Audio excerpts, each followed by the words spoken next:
Here we go. What's up, everyone? Kevin Allen here, aka the Geek from DFS Army. And we're going to break down the Patriots at the Jets Monday Night Football Showdown. Let's do this. All right. Let's get started with this game, which is obviously very interesting on paper in the sense that the Patriots have had essentially what is the best defense like the National Football League has ever seen through the first, 6 or 7 games of the season. It's been unprecedented. No one is really scoring against them. The Jets on paper, have terrible statistics because Darnold's been out most of the season. So, on paper, this looks like the biggest smash spot ever. And I think the most obvious approach to the game is to look at it that way. But there are also some scenarios where some players from the Jets will score a little bit. The last time we saw the Patriots on a showdown slate, it was very much a let's, set up an onslaught lineup, 5 Patriots, 1 player from the opposing team. That's really worked for the most part with this team, but we have to consider some other possibilities. We're trying to win single game showdowns. And when you look at some bettable odds, and we're going to talk about some of these numbers, things that you can bet on. When you look at some of them, you'll see that there is probably a higher probability. On the Players Club this week, I talked about probabilities, right? We feel that we're right when we believe something. But if you really felt that way, when you look at the betting odds, especially when there's a market pro or con something happening, you should be really, really getting a better sense of probabilities. Okay? And I'll give you some examples here before we actually get into the breakdown of the game itself, because breaking down this game itself, it's really kind of self-explanatory. We'll go over the studs. We'll go over the turds. We'll cover all of that. But I want you to look at some of the key names on this slate and the over-under on their fantasy points. This is from Draftkings. So this is looking at Draftkings fantasy scoring. Brady, 19.5. Darnold, 15.5. 15.5. Sony Michel on DraftKings, 14.5. Interesting. Very interesting. Now, the under is getting bid up a little bit, but these other numbers are giving you basically even odds. So going in, I would have thought, Darnold probably doesn't pass 12 fantasy points in this game. But here it is. That's very bettable. It's very interesting. Jamison Crowder on DraftKings, 12.5. They got Robbie Anderson at 12.5. I kind of don't think that Robbie Anderson is super likely to get 12.5 points. He needs one big play to get there. But again, the probability is such that these numbers are pretty close to the most likely score that these players are going to get.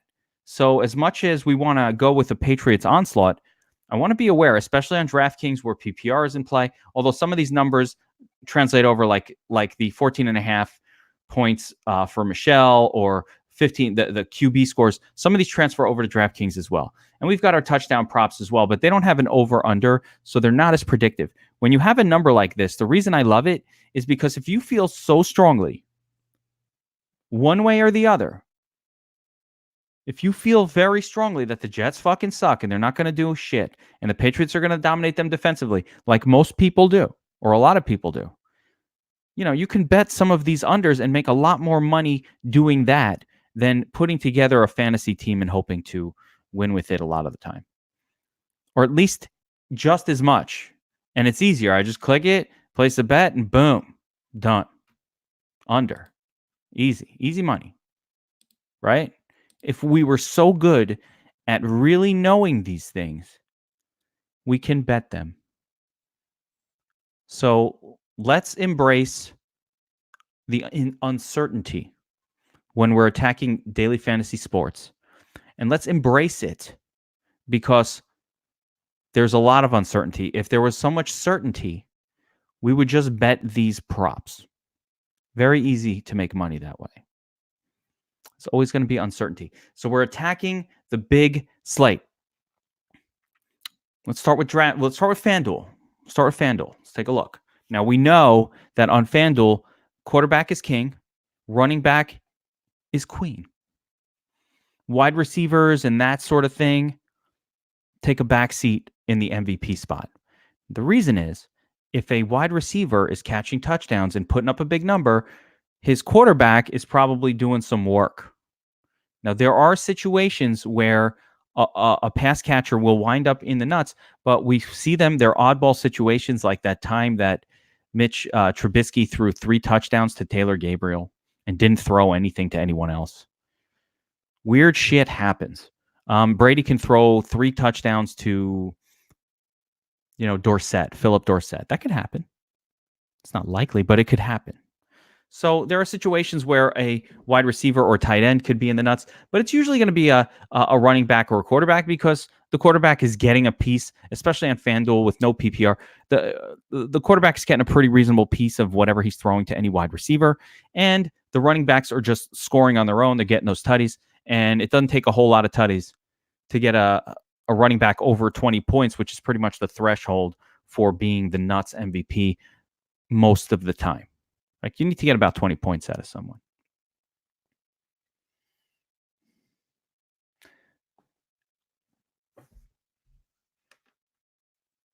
Alex is asking, they didn't have a number for James White. We have a touchdown number, but we don't have a number for the over-under. Okay. They don't have them for everybody. But let's take a look at what Josh, DFS Up North, our Showdown expert, has put together on the coaching notes. Now, Josh loves Tom Brady as a captain, and that makes a lot of sense. Listen, the Jets are good against the run. Yes, we all think Jets suck, but they're actually pretty good against the run, especially against a running back of the style that Sony Michel is. He's just a grinder up the middle. That doesn't mean that they're getting C.J. Mosley back, but they're good against the run. They're allowing, they're above average in yards allowed per carry. I don't want to get too deep into the numbers. If you guys want to dive deep into the numbers and get crazy with that stuff, you can watch the video that Hunter just put out, super in depth. You want to know what goes into these numbers, watch that video. But I'm just going to kind of glaze over that a little bit. We'll just talk in generalities here. Hang on, let me get one of my models open so I can share that as well. But Jets are pretty good against the run. So, that's not necessarily a bad thing. It just means there's a better chance that Tom Brady will be throwing more. That's all it means. Better chance that he'll be throwing a little bit more. Tom Brady will, when you're as good as Tom Brady and the Patriots are, in a sense, you can dictate how you're going to attack the game. They can pretty much do whatever they want. They'll probably have success no matter what they try to do. If they try to throw, wow, look at this statsational model. If they try to throw, they'll have success. If they try to run, they'll probably have success. But I do want to show this chart because this is interesting. Okay, take a look at this. Here's the model for this game. Now, we have to wipe out the Jets numbers because, A, they're the worst things you've ever seen in your life. You've never seen horrible numbers like this. If this came true and the Jets ran for 46 yards and threw for 108 yards, then absolutely the onslaught model is going to be the way to go. By onslaught, I mean 4 or 5 Patriots, 1 Jet.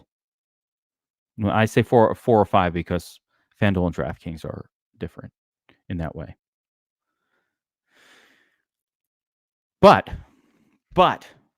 these numbers are not true because these numbers were established without an actual NFL quarterback at the helm for the Jets. Now Sam Bradford's back. Not Sam Bradford. Please no. Sam Darnold is back. Please no. Sam Darnold is back. And he's better than garbage. He's not a garbage quarterback. He's better than garbage, right? I think he's good. Now, I'm a Jets fan. I'm biased, whatever. I think he's good. I think he's a good player. Now, no one has played well against the Patriots, but the Patriots haven't exactly faced a murderer's row of opponents either. So there's no reason. They're very, very good. Let's not mess around. But let's look at who they've played, okay? Let's not go crazy. Look at the fucking opponents, guys. Who? Pittsburgh? Okay, week 1, a little weird. Now we're talking Miami. We're talking Jets without a quarterback. We're talking Buffalo with the most inefficient offense you're ever going to see. We're talking Washington with some fucked up offense and the Giants with a rookie quarterback. These teams are not good. Their offenses are terrible. So the Patriots' historically good defense, and it's historic, is not quite as great as it seems. Okay? It doesn't mean it's not very, very good. But again, if you're asking me today, I think that, for example, the 49ers are a better defense. I said it. I think the 49ers are a better defense. I think the Patriots are a very, very great defense. But I'm more interested in this number right here. Look at the rushing total expected for the Patriots, 76 yards. Okay, so what that should tell you, A, the Patriots simply have not been rushing for a lot of yardage, and they have not been good at rushing the football. As much as we want to believe that the Patriots, they've been dominating games, and even with all of that, they have not been great at running the football. So they tend to do their damage via the pass so far this season. Again, this is the Patriots. They can switch it up at any moment. Here, you've got some Patriots friends, even concerned. They're saying that the game is going to be close. Listen, this is where we can get our edge because the entire outside world thinks that the fucking Patriots are about to roll over the Jets. They're going to do 5-1 onslaughts all over the place. Is that the most likely? I mean, yeah, it's a good chance that that's how it's going to go. But let's not forget the Jets are at home. They have a competent quarterback. They have a pretty decent stable of weapons on offense. They're not terrible, despite what. So I like to go against what popular wisdom is. Popular wisdom is Jets fucking suck. Patriots, amazing, best defense in the world, 5-1. Okay, that's my first thought. But two. But then as you look at this, it's like, all right, well, Patriots going to have a hard time running the football. Forget these numbers. Again, what this means normally is the Jets will run for 46 yards and pass for 100 yards. You can't go by that because that's taking the Jets' previous games fully into effect, and you can't count it. That they didn't have a quarterback for those games. So this is a whole new team. Can't look at these numbers. Defensively, though, we can look and say the Jets have been pretty good. The Patriots have been pretty bad at running the football. The Jets have been pretty good at stopping the run. Therefore, in tournaments, we might want to focus on the passing game for the Patriots, and we might want to just get a little more exposure to that Jets offense than what it seemed like at first glance. All right, I'm just trying to convey this point. So who are the pieces on the Jets? Like, we know Tom Brady's the guy for the Patriots. And one of the interesting things about the Patriots is they spread the football around really well. So who's he going to be throwing to? We've got Julian Edelman. We've got Philip Dorsett. We've got Jacoby Myers. These are your three starters. Okay? Now, the Jets are particularly bad at outside cornerback. That is a terrible weakness. The Jets allow a lot of passing yards. That, that gives me extra interest in Dorsett and Jacoby Myers. As a bonus, Patriots really haven't thrown to the tight end position at all this season. So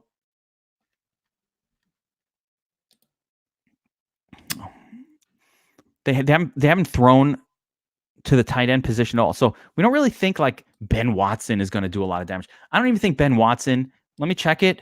I don't think he's even, he's not even in the Fanduel player pool. So luckily on Fanduel, we don't even have to make a fucking choice. Not available. I like that. One less thing to think about. I like it. Okay, so who's he going to throw to? Well, Philip Dorsett's been a touchdown catcher. Edelman, we know Edelman's the top guy, but he's also very, very expensive. And if he doesn't score a touchdown, 5, 7. Now, he usually has a pretty high floor because he gets a lot of receptions. So, it's not likely that this guy will give you less than, 15 points or so. Let's see if he's got a projection here. Of course not. Why are you screwing me, DraftKings? It's not likely that he's going to give us a score below 15 seems to be about what to expect, but he gets a dud here and there. And I think that this game sets up better for a dud for him than most because he's so bad. Because the Jets are so bad at the outside that they might throw it to Dorsett. Now, Dorsett has been a touchdown catcher. They don't have Gordon on the team. I don't like that he's got that hammy designation. I don't know what's the story. But if you look at his returns, he's been a touchdown scorer when he's played the full game. Here he comes out with the hamstring, gimping around. Here's a game where, he didn't do shit. All right. They ran it all over them that game. I don't know. The point is, though, Dorsett for 8,500, you could see his ceiling is not that different from someone like Edelman, although he tends to do it on less volume. He's not going to get the kind of floor that you see with Edelman, because Edelman's going to catch 7 or 8 passes in this game. But, that's a guy, we want to pair Brady up with any of Edelman. Here, let's start setting up the DOM so you guys can see this. When I've got Brady as captain, when he's captain, I want him with no less than 2 of Dorsett, Edelman, Myers, White. That's it. That's all. Why? Brady ain't doing it. He's probably not doing it without 2 of these guys.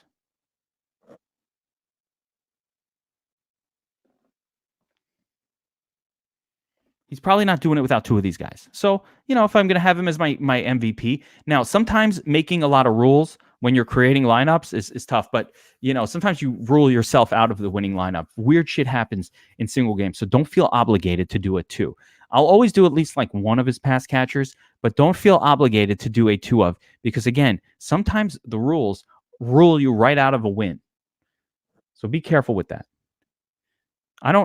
Jake is asking, no, I'm not making a rule of no Michelle with Brady, because while they're not perfect, they're not correlated at all.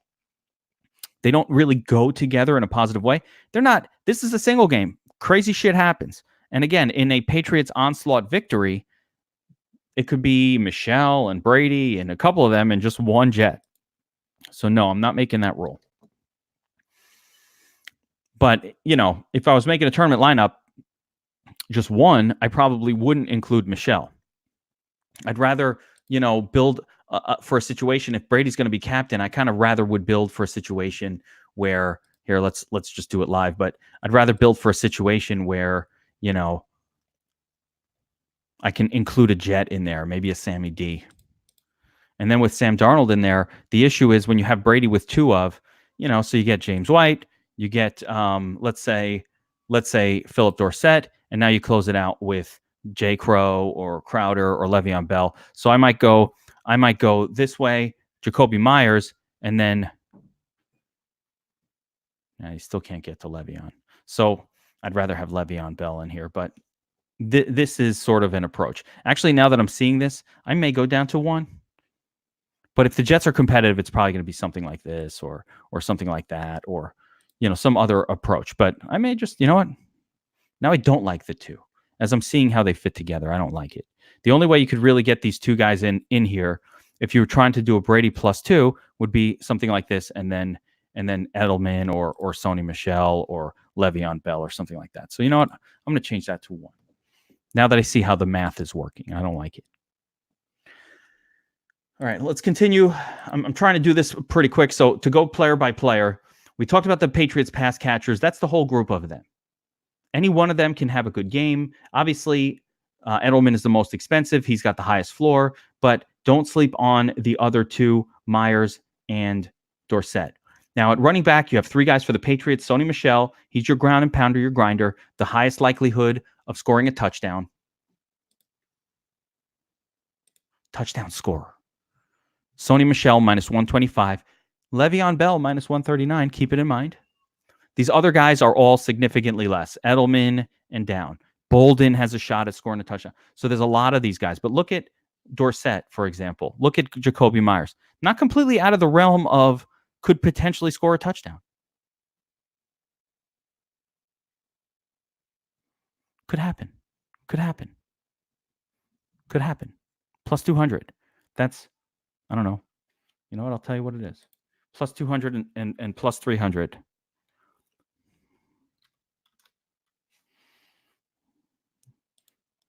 At some point, I'm going to memorize the implied probabilities for everything, but I still need to use a calculator. So Plus 200. Now, we don't 100% trust these numbers, but because you can't bet the negative here, but plus 200, 33% chance for James White. For Brandon Bolden, a 33% chance. That's a lot. Plus 300 to 25% chance for so Dorsett is a 33% chance to score a touchdown. Jacoby Myers is about 25% chance to catch a touchdown pass. Those are high probabilities.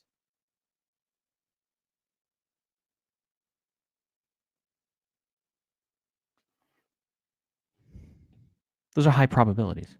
So again, allow yourself to accept that these guys are highly probable. I'm going to go down to 1. I don't like to. Switch it to 1. Okay. Did we talk about that's the running back situation? We have Sony Michel, James White, and Brandon Bolden. You have to have some Bolden shares. He's going to have a low floor. If you look at Brandon Bolden's returns, he gets a few touches. Rex Burkhead is out. So Bolden will get a few touches. It seems like he steals a touchdown every fucking game he plays. Look, touchdown, touchdown, touchdown. It's crazy. It's crazy. He's 8K. He's very expensive on FanDuel relative to, the amount of touches he gets in a game. It's crazy. I don't know what else to say. It's fucking nuts. This guy scores a touchdown every week. He even scored a return touchdown in the bad week. Touchdown. Oh, receiving. Yeah, receiving touchdown. Return. Who scores a fucking touchdown? So you got to have some exposure to him, but that's a low floor non-cash play. I actually thought about something like this for a cash lineup. I considered it. I don't love it. I'm not going to do it, but I considered it for a minute because I figured locking these two guys up probably locks up a touchdown in this game. If you add 33% and 25%, we're giving ourselves at least more than a 50% chance that one of these two guys, this guy has a decent shot at the touchdown. But I still rather probably have, someone like Michelle or Edelman in a lineup like this. But I don't know that you can afford that. Like you can get to Edelman, you have to give up Le'Veon Bell. It's tricky.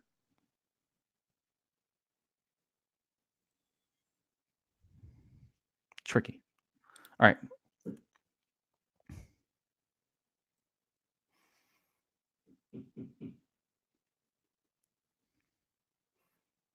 That covers all the Patriots options. Let's look at the Jets real quick. So Sam Darnold, again, I'm going to go back to my total fantasy points scored prop because this was eye-opening for me. Right now, the expectation is Sam Darnold scores 15.5 fantasy points, which is higher. It's higher than what I would have expected. You can bet against it if you think he won't score 15.5. But this prop tells me that the Jets are expected to move the football. Again, mayhaps the Patriots defense is slightly overrated. I'm not saying that this is the game that it exposes it. The Jets are a bad team. There's nothing good about the Jets right now. They beat the Dallas Cowboys last week, though.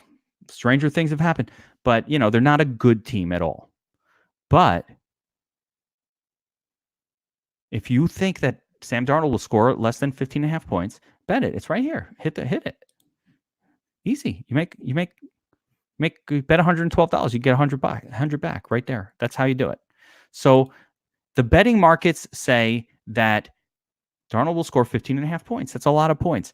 They have Sony Michel slightly under 14.5. And if you look at some of these other players, these guys are PPR guys, so I can't really extrapolate that over to FanDuel, but get the idea. You can bet this one too on Sony Michel. So Sam Darnold, the high floor play, should move the football. They're expecting him to get 15.5 points. That probably means, somebody in the wide receiver core or the pass catchers for Darnold will catch. Again, I find it hard to believe that he's going to get this 15.5. I would bet the under. Given the opportunity, I would definitely bet this under. Because I think if the Jets score, the Patriots do have super elite cornerback play. It's very hard to catch a pass against Stephon Gilmore. I think he's the best corner in the league. And the McCourty brothers are also really fucking good. So there's not a whole lot of hope for me in the passing game for the Jets, which is why, for example, I'm not super high on the pass catchers connected to Sam Darnold, particularly Robbie Anderson, who is the big play wide receiver for the Jets. He had a big game last week against Dallas. He had a 7-target game week 1 with Sam Darnold, but not super efficient. I don't like his chances against the coverage of Stephon Gilmore. Jamison Crowder, on the other hand, he runs a different kind of a route tree for the Jets. And every game that Sam Darnold has played, which is 2, he's gotten incredibly high target numbers. He didn't need to score a touchdown to get to 12.8 the last time he played with Darnold. Again, Devin McCourty is very good. Like the McCourty brothers for the Patriots are really good corners. So not expecting a whole lot here.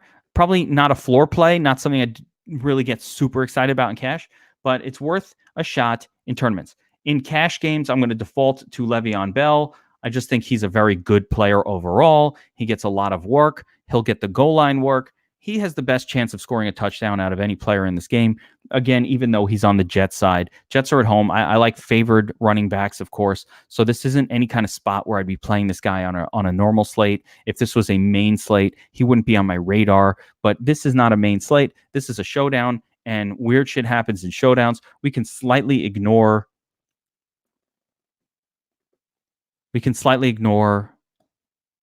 matchups in showdowns because weird shit happens in showdowns. We don't have a lot to choose from. And we've got to believe these numbers. If I thought he was going to be way below 20 fantasy points, let's just bet it and double our money easy. Now, Jonathan's asking about Ryan Griffin. Ryan Griffin is definitely an interesting play and a DFS up north special. He's got 4 stars, 25 to 35%. Griffin is my favorite. Where the turds at? Here they are. Griffin is my favorite turd play for this week, according to Josh. Herndon hasn't practiced. He will be out, which we know. Belichick likes to take away the outside. And for $1,400 on Draftkings, super cheap and dead minimum on Fanduel. Here's the deal. When a team like the Patriots brings elite corner play to the table, we know that Adam Gase likes to take the tight end, not Jamison Crowder. They've been running him in that position week 1, but maybe they'll switch and put Ryan Griffin in this position. Essentially, if you remember the Dolphins offense from a couple years ago when Adam Gase was the head coach, what he would do is line up Jarvis Landry in the slot, and he would run a crossing pattern 6 to 8 yards upfield. And, he'd match up with a linebacker, he'd cross the field, and they would complete easy passes to him. And if you remember Jarvis Landry, he would get 9, 10, 11 receptions per game in that role. He gets smashed in there because when you're running that route, there's always like a safety or a linebacker just coming at you ready to smash you. So he lost years on his career doing that, maybe. And Jamison Crowder, they talked about him. He's a much, much slighter fellow. He's much smaller. So he's not perfectly suited for that role, although they ran him out in that role in week 1. He didn't quite run in that role last week, though. He did get a lot of looks, but he was actually running deep patterns. So it was really interesting last week how it went, because even though Jamison Crowder got all those looks, he didn't get them in short crossing routes, in the, quote, Adam Gase signature short crosses. No, he got them in deep, full route tree type routes, running deep patterns and all of that. Really, really interesting. So it's possible that the Jets roll Ryan Griffin into that role. Ryan Griffin is a tight end that's been around the league for a while. He knows how to run a route. He's never been a great pass catcher, but it's a great shot. He'll get 3 or 4, maybe even 5 targets. Maybe more. I think Josh is willing to bet that he is a great shot of not giving you a 0. And when you pay $5K for a player, you're kind of expecting a 0. Brian's asking, is Darnold a must in cash? I think so. I think in cash games, you want both quarterbacks, both running backs, and some kickers. Like that's the formula. Can't necessarily afford it all the time. Sometimes you have to make sacrifices. But for me, like, for example, I probably want Darnold, Brady. I want to get Nugent, the kicker, in there. And then figure it out from there. trying to squeeze like someone else good. Maybe I'd go Griffin and then, either Bell or Edelman or something. Where the turds at? Not a lot of good turds in this game. Damian Harris, fucking turd. Gunnar Olszewski, turd. Demaryius Thomas, really turdly. You got to get a couple shares, but not a good player. He's got some revenge narrative. We'll see about that. And then Jacoby Myers and Philip Dorsett. I like these guys. And Bolden. So not a whole lot of turds to worry about.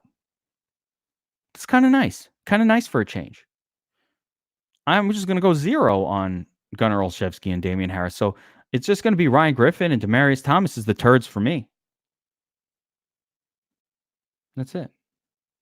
Now let's set up the Dom station real quick. So looking at Josh's sheet, he's got 60% Brady and then 10 to 15% all these other spots. I agree with that for the most part. So here's how I would set it up. Go to MVP, go to exposure min.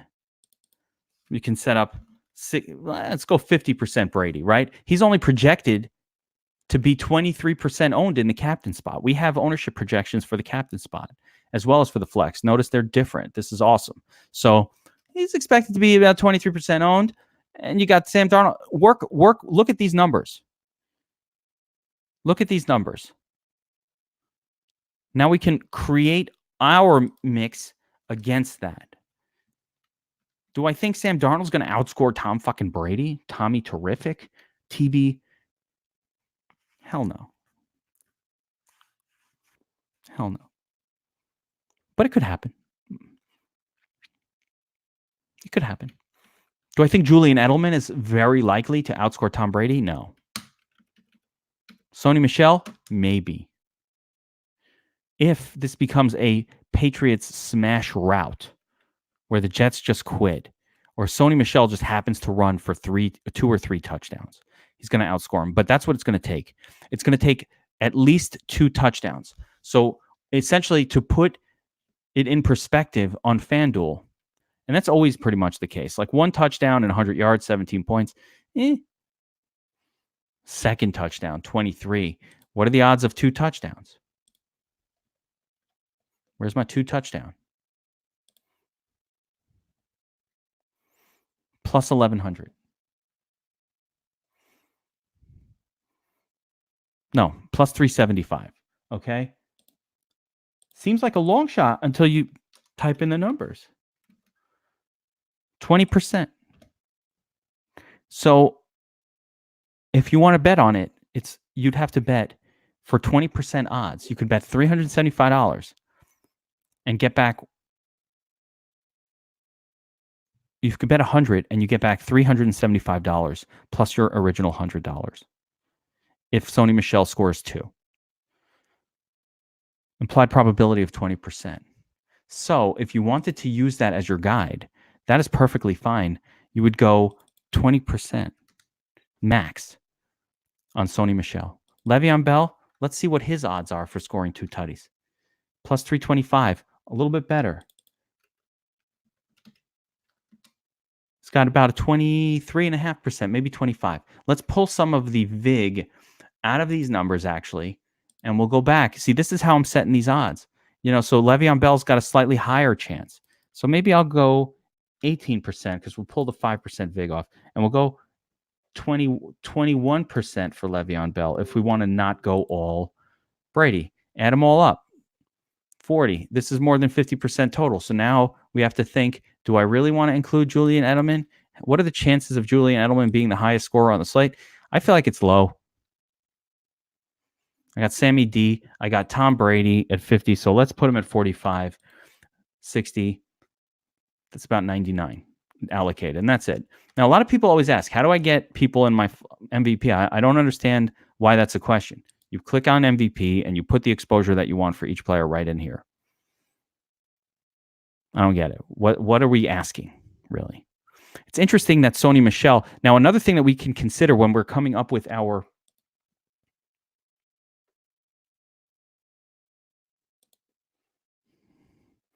another thing that we can consider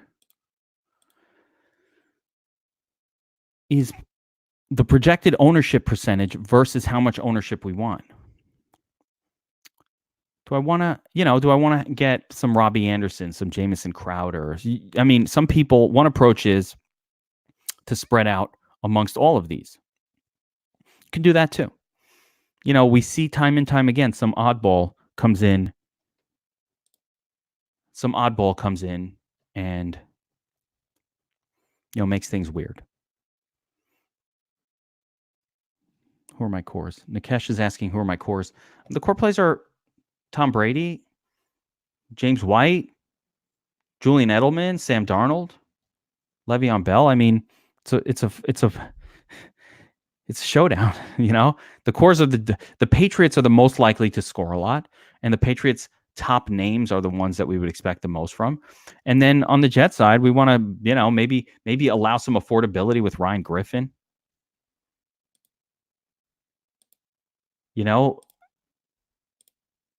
Maybe, we get a little affordability with him. Nugent is my core. I love Nugent. So let's talk about the kickers. We talk about the Jets. We talk about the Patriots. Let's talk about the kickers. I love the Nuge here. Not as a captain, although playable there if you wanted to get a little silly with it. You can play the Nuge, the kicker for the Patriots. But just in general, do I think Nugent is a good kicker? No. I don't care. Patriots kickers score. It's that simple. I don't want him in the captain, but he hasn't been putting up a ton of points. That's because they've been scoring so many touchdowns. But he's, is he a great kicker? No. But I just have a feeling about the Nuge tonight. Plus, I just like Patriots kickers in general. Forget about the game log. Sam Ficken, the Jets kicker, playable, high floor. I don't love him. I prefer the Patriots. I always want the kicker from the favored team, especially one that can score, because the Patriots are likely to be scoring a lot. Jets will be chasing. They'll be giving up field goals in order to chase touchdowns when they're behind, if that's how the game goes. But again, one cool thing is we have ownership projections. So I just set that up. If you run 100 lineups here, you'll see, a baseline run of what this is going to look like. And then we'll just make our adjustments based on the total exposures, both in the flex and in the all position. So as we run this, we can compare our ownerships against the ownership projection and then make decisions if we want it to be over or under field weight on these players. Like, that's not enough Rhino Griffin for me. He opens up a lot. That's not enough Sony Michel. So these projections will have to be adjusted a little bit. But again, going back to our original Statsational model, Jets are pretty good against the run. So, that possibility for Sony Michel having the big breakout game is a little bit lower in terms of yardage, but he could still score 2 or 3 touchdowns. All right, let's check out DraftKings real quick, because I don't want to just sit here and start creating a whole bunch of lineups on Fanduel. Let's just look at DraftKings real quick. DraftKings always more complicated because there are better possibilities and much more scoring possibilities in the flex than what Fanduel has. And as you can see here, you'll note a really different approach to DraftKings in terms of the captain spot compared to Fanduel with the MVP. Tom Brady, sure, he could fit in there. I like Edelman a lot more on DraftKings than on FanDuel because the PPR really gives him a boost, as does the 100-yard bonus. Even if he doesn't score, like if he gets 100, 10 catches, that's already 23 points. So it's much shorter path to a volume wide receiver on DraftKings. And you could see he's a core play.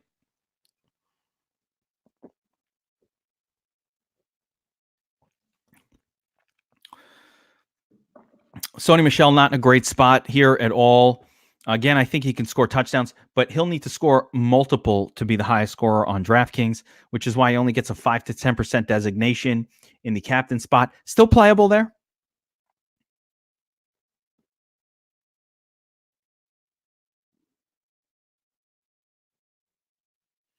Still playable. James White, great play as a potential MVP as well. I think he'll be popular. Actually, let's take a look over at the ownership projections. I like seeing the ownership projections.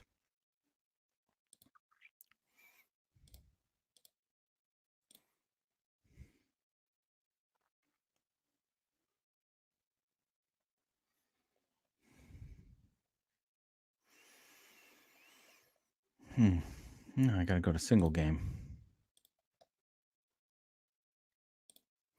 I like to see the ownership projection. So let's take a look. Captain. Here you go. Start to see how it falls together. Brady, Edelman, 15%. Bell, Sam Darnold in there. I don't love Sam Darnold as a captain. I probably won't play him at all there. Sony Michel, see only 3. Not a great play. James White comes in pretty high. Salary's reasonable, and that's a big reason why he's coming in pretty high over here. It's not that he has the highest raw projection at 22 points. You've got much higher raw projections with Brady, Edelman, and Le'Veon Bell. But the nice thing about him on a points per dollar basis, it's very, very good. Patriots defense, certainly going to be played a little bit. And then a couple of these other pieces, Crowder and Anderson, get a little bit of love. And even some of these super turds, like I'm not playing no fucking Demaryius Thomas as my captain. I don't care. But, Jacoby Myers is more like the Pringle play, like, take a shot or two. Same thing with Dorsett. Dorsett has shown ceiling, though, in the past, and he's very cheap. With him in captain, you can afford a lot.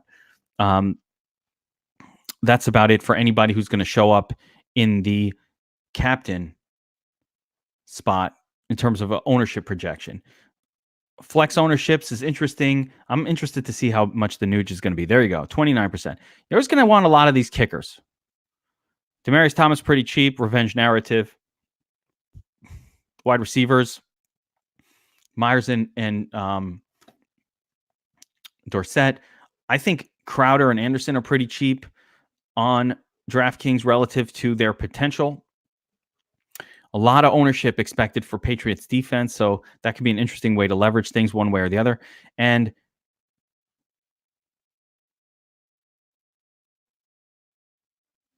as you can see, James White, very high ownership overall. He's underpriced for what he's going to do. Anytime Brandon Bolden is out, Rex Burkhead is out, that means James White's going to be the exclusive pass-catching back. Maybe a couple of spells from Brandon Bolden, but he'll be out there a lot. I love him on DraftKings more than on Fanduel. Like if I had to switch, Sony Michel, again, doesn't project well on either side either, but, his team's favored and he's probably going to score a touchdown. Sammy D, okay. Also inexpensive. That's a big part of it. 9K versus 11.6. I almost think you have to have Brady, you have to have Edelman, or you have to have one of those guys. And in cash games, I'm going to make sure on DraftKings, cash is really different. Let's look at DraftKings here, and I'll show you kind of a cash approach or two. Very important. Oh, great. Oh, it's because I have the sports book open. This happens to me every time.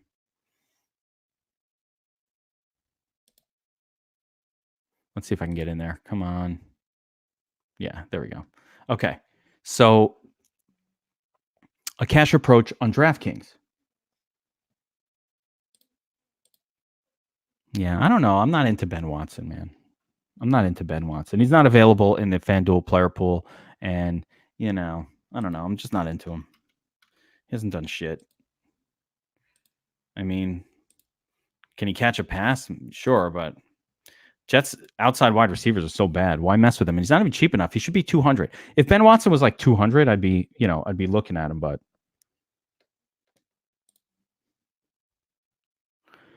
Buffalo's on it. No, that's not how it works. So Buffalo's asking if you need the highest scoring player at captain to win the million. No, what you need is the best combination of players. Sometimes on FanDuel, that's always the highest scoring at MVP, but on DraftKings, because of the multiplier effect and the increased salary, no, it's not always the highest scorer. It's the best person that allows you to fit some other people in your lineup. So if I, for example, throw Tom Brady in here and he scores 25 points, but some player at 6K scores 21 points, I can definitely win with that guy in the captain because he'll be cheaper and I can afford Brady in the flex in that approach. So to me, Brady and Edelman are absolute DraftKings locks. I would like to get James White in there. I know I'm going to need some salary relief. Now I've got 5,100. What can we do? What can we do? What can we do to make it work? Well, I know what I can't do is I can't, get a bunch of studs. So I've got to go down. If I want to do this, at 5K, there's nothing I can afford. I can either put Sam Ficken in here and then get somebody like Philip Dorsett, who I don't mind. That's fine. That's an interesting lineup. Potentially a cash lineup even. Another way to go is to grab a super turd in Ryan Griffin, 1,400. And at that point, I can get Patriots D, Crowder, Anderson, or whoever I want in here. Now, let's say no, I'd really like Sam Darnold in there. Right?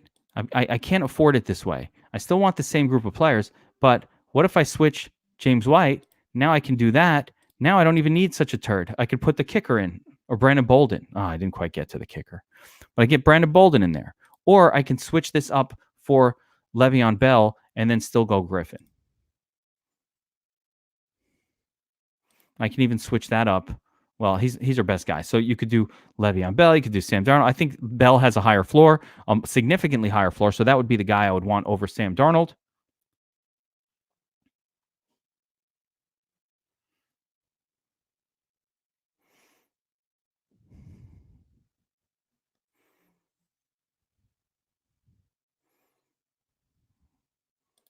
Can't see changing a whole lot more other than if I didn't want to use Edelman. Again, I talked about this before where you can do something like Dorsett, Patriots D. You know, there are a few iterations. Like if I was making multiple lineups, that's how I would be scrolling through. I would just go, let's scroll through it. Scroll through it. Try to get up to Darnold. You know, try to get a Darnold in there. What happens if I do that? 2,500. Look, you can do a cash type lineup this way. Now I can still even upgrade here. I can get Patriots defense in there. You know, I've got White. I've got Brady. Now, I really want Edelman, so you can't get them all. You know, this would be nice, but there's no player cheap enough to open up Darnold, Bell, Brady, Edelman, and White. Not with White in the captain. Now, if you did White in the flex and go crazy, I can't even do it. And just put a 0 in the captain, I guess that could work, but I'm not doing that. Antoine is saying Brady is a viable fight. You know, I don't really see fading Tom Brady. I don't know why you would want to. You don't have to have him in every single lineup, and he's not always going to score a lot if the running game takes over. But the Jets have a good run defense. How do you avoid paralysis by overanalysis?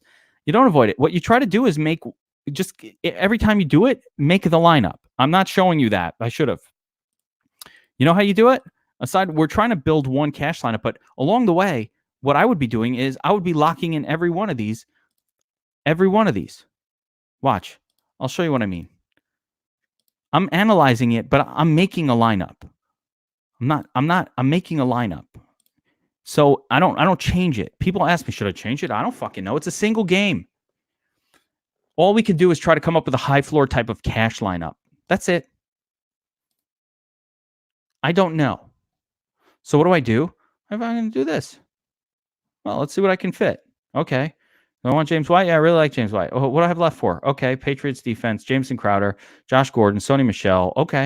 I'm going to grab one of these guys and make a lineup. Well, you don't get to see my fucking password.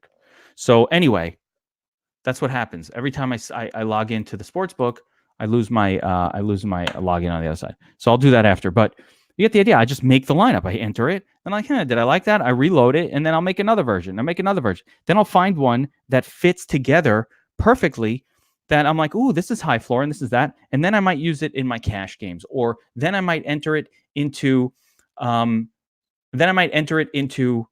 higher dollar small tournaments. Now, what do I mean by that? This is very important. More important. Oh, fuck. Hang on a second. Get me in there, Draftkings. Okay, here we go. What do I mean by that?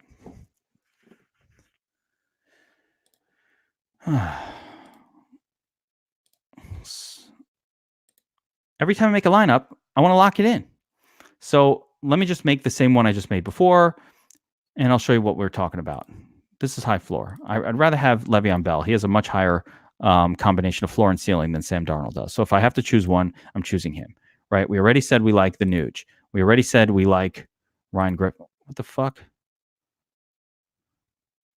Didn't I already make this? All right, we'll do this one with Darnold. High floor lineup. Fine. Right? Fine. Enter it. That's it. You're asking me how I avoid... I just entered it. Now, let's say this was the one that I decided... For GPP, I want a high ceiling, Kenny G. Kenny G. Hold on a second, Kenny G. In a GPP, in a tournament, you want to sacrifice floor for high ceiling.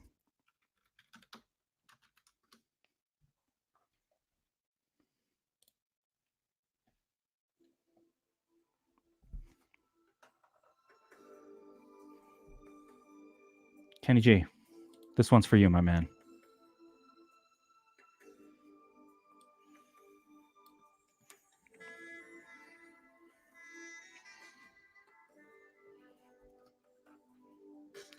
Kenny G, in a GPP, you want a high ceiling.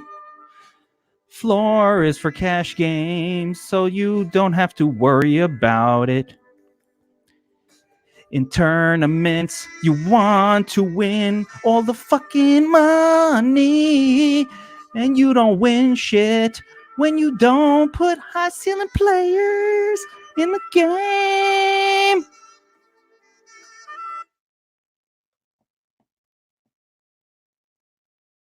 I think that should cover what you were asking.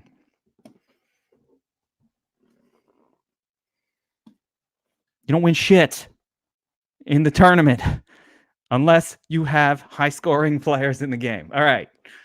Thank you very much, everyone, for that.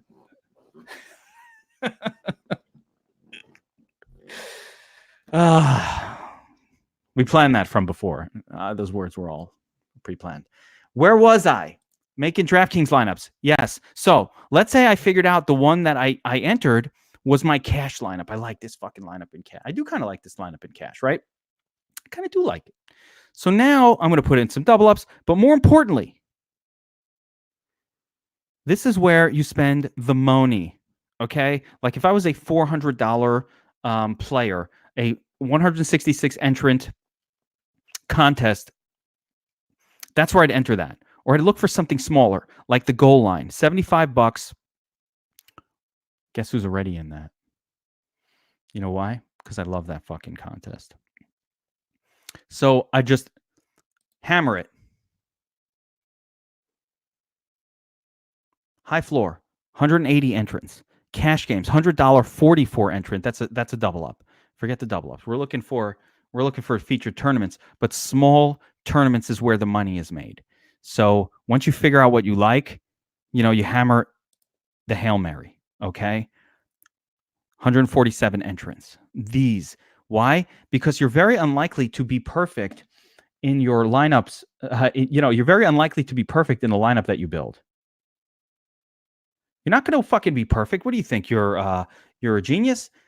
Once a year, you'll hit the right lineup when you make 3 or 4 or 5. People are running 150, don't hit the fucking perfect lineup. So if you're trying to win the 60K high step, good luck with that. No, not this one. Where is it? Where's the big one? If you're trying to win the 1.6 million, you want to win a 400,000? You think that your lineup is better than 188,000.2? I don't even know what the fuck that means. 188,200 lineups? You're going to build one? Or you're going to make 5? We've done it. But I mean, your odds are pretty low. But you can beat 50 people with a really good lineup, or you could just keep it conservative. Now, Kenny G. Where's Kenny G? Kenny G. This is a GPP also, right? This is a GPP also. It's $400, 166 entrants. In the case of this contest, I want to build for high floor as well as high ceiling. I'm not just going for a high ceiling, taking shots, because I don't want to lose my 400. And I think I can beat 166 other lineups without having to take some fucking super turd that goes off. Now, I like Dorsett and I like Jacoby Myers. So I think, but I don't know which one of those two guys is going to have a good game. So in cash games, I'm concerned. But again, I want to stress, as we've gotten through this entire video, that The most likely outcome in this game is that the Patriots smash the Jets, and all of the Patriots that you should be running a mostly Patriots lineup, which is why you see the one I kind of picked out. This is all right. Like I might change this. I think I like Le'Veon Bell as a high floor play, but I'm very comfortable with playing almost all Patriots in my lineup, especially for higher dollars. The difference is if I'm trying to win this against 188,000, then don't even worry about the floor. Just be silly with the lineup. That's why when you guys ask me, how does my lineup look? I say it looks good. Why? Because shit, if I knew what was going to beat 188,200 other lineups, I would be doing it. So again, to finalize, Antoine is talking about 3 Jets, 3 Pats. If you play a balanced, you'll have uniqueness today because the vast majority of the field is going to play this with a Patriots onslaught. It's probably the sharpest way to play. Patriots onslaught, because there's very little chance that the Patriots do shit. But if you're trying to beat the 188,200, that's when you could do something a little different. That's when you could throw some Jets in there. What if the Patriots come out flat? It's not out of the realm of possibilities. So we're trying to figure out a way to Tetris together a lineup that's going to be different than the crowd. Everybody's doing 5-to-1 onslaughts. That's what most people will do. That's the most likely approach to winning the contest. But it doesn't mean that it's impossible for the Jets' offensive skill position players to score. And oh, by the way, I didn't mention Jets defense, who did very well against this Patriots team the first time they met up, and no one owned them. Now, does it seem super likely that Jets fucking defense is going to have a good game? No. But it's odd that they're not that cheap. Look, remember this one? If you wanted to win that tournament, you had to have Jets defense.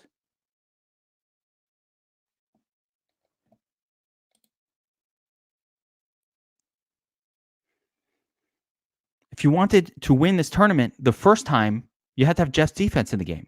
So shit happens. Who the fuck knows? So when you're attacking the 188,000 entrant contest, do whatever the fuck you want. No rhyme or reason. Look at the ownership projections and try to be different than the ownerships. I mean, what you pay for it, right? This is an awesome thing. By the way, if you want to just go out and buy ownership projections for the single game slate, that's cool. It costs you $50 for one game. You know, it's just part of what you get as a DFS Army sub or as somebody who subscribes to this channel when you get the occasional public video. So guys, I'm going to end it right here. Nikesh asks, last week you could have asked, before I end it, last week you could have asked, is there any situation where you don't play Mahomes? And I've been like, if he gets hurt. Then he got hurt. And the person who didn't play him won all the money. So yeah, sure. I have lineups where I won't have Brady in it. He's the most expensive guy. And there's no situation where you always need to play the most expensive guy. There are scenarios where how did we go for an hour? I'm looking up. That's crazy. All right. I'm ending it there, guys. Thank you for popping in. Remember to like and subscribe to the channel. Let me know that you're watching this. If I don't know, I'll just put these behind the paywall. All of them. That's fine. I've been doing these for years. I just figured out how to live stream this year. And so, the people who are just on the channel, you're just enjoying the free shit. That's good. I'm happy to share. But just make sure to like and subscribe so I know you're out there, that you're watching.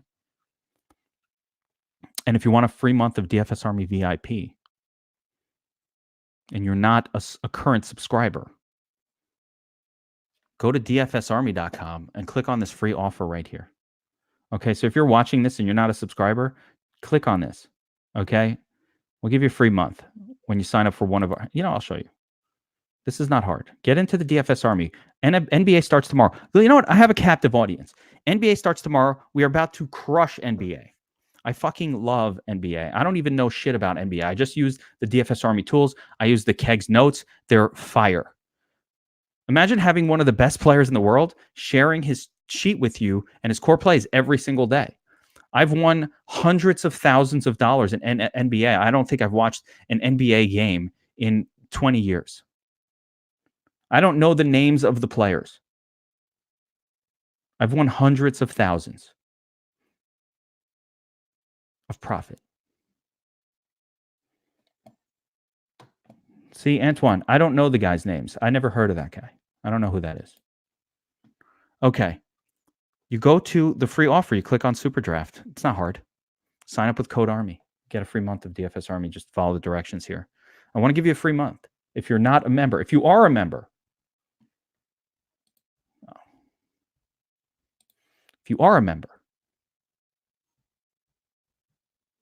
sign up there anyway because that site is fucking awesome, but you don't get a free month. All right. That's it for this one, guys. Take care. Good luck tonight. Let's go Jets.